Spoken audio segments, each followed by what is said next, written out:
Good morning and welcome to Peace Out, where we are all learning together to peace out over and over again. Every single day, we have the opportunity to relax and trust in God. Why? Because He's with us. That's how He planned it, right? So stay tuned to the end of the video because I'm going to have an important announcement at the end of the video. I'm not going to make it to the first because some of y'all ain't on here yet. So anyway, so this morning, let me just say I ended up in Jeremiah 20. I don't know. I came through Isaiah 40 somewhere in there, but I got in Jeremiah 20. And I really like this chapter. I've quoted verse 9 out of Jeremiah 20 a lot because Nehemiah is mad because he's speaking for God as a prophet, right? And he just keeps getting in trouble, making people mad. And they just beat him for giving a word that they didn't like because he's prophesying that they're going to go, Jerusalem's going to go into Babylonian captivity, and that's going to happen, right? And he also tells them if you repent, it doesn't have to happen, but they don't want to repent. They just don't want to hear the truth either, right? So they're mad.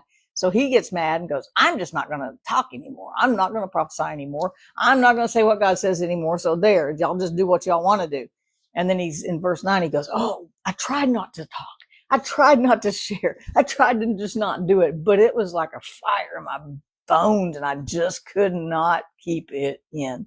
And so I love that because right after that, just a couple more verses down. Now take this, get this picture.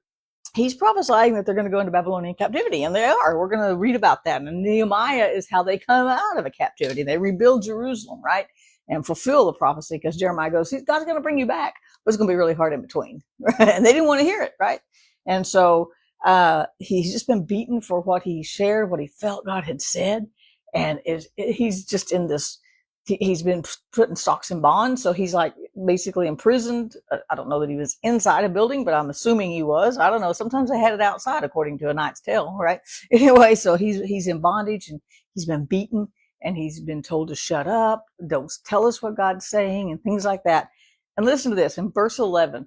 There's two things in here. This whole passage just really grabbed me this morning. The first one was this: but the Lord stands beside me like a great warrior. This dude has just been beaten. His hands and his feet are in stocks, at least his hands, maybe his head. I don't know what stocks, we've seen the pictures from medieval times and they have the hands and the head all in the stocks, right? And so, but I just know that he's been beaten. He's been told, you're not saying the words of God. And even if you are, don't say them to me. And then he's made everybody mad because they don't want to hear the truth. Boy, that is parallel for today, right? But anyway, and yet he says this: the Lord stands beside me like a great warrior. In that moment, Jeremiah went back to what he knew. He could have sat there and now he did have his little bit of a pity party there where he said, okay, I'm just not telling y'all what God says anymore. I'm just not going to tell y'all anymore because y'all ain't listening, and I just want to put up with this anymore. So he kind of had that little bit there, but then when he comes around in a minute, right? Because we're allowed those moments, just a moment to go, I don't know what I'm going to do. Oh yeah, I'm going to trust God. God's going to give me direction. God's going to give me wisdom. God's going to give me understanding. He's going to give me knowledge. He's going to direct me and give me prudence in every detail of my life. Sometimes that in between where some bombshell hits and we figure that part out, there's a little bit of, what am I going to do now? Right? And yet here he stands right after this moment saying, but God stands beside me. Present tense. He was in stocks, but he's saying, God is standing guard beside me right now in this very difficult circumstance. I love that about God because he didn't say, you know what, God is waiting over there till this gets over and then he'll talk to me again. Or maybe in 10 years when we get through this, after the Babylonian captivity, then God's going to be waiting for me, or God's standing over there watching me. No, he said, God is beside me right here in this horrible, difficult situation. God is right here. And not only is God right here, he's beside me like a great warrior. Now, I think our images of angels are sometimes a little bit skewed, and we think of them as cherubs, flying cherubs. And not that there's not some that are something similar to that.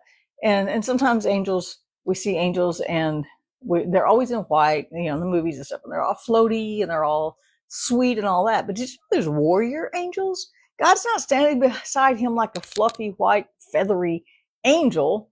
God's standing beside him like a great warrior. He's like, God is standing right here. The warrior God, the fighter God, the God who wiped out all of Pharaoh's army in the Red Sea, the God who went with David into the field to take out Goliath, the God who was with Joshua when they brought the walls of Jericho down. That warrior God is standing right here.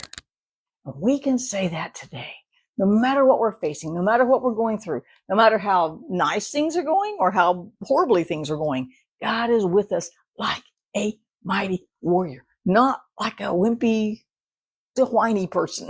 He's with us like a mighty warrior. Get that picture that no matter where you go today, no matter what happens today, no matter what doesn't happen today that you hoped happened today, like maybe $1 million dropping into the bank, that would be nice. This is an idea, God, right? But no matter what does or doesn't happen today, that you've got this mighty warrior with you.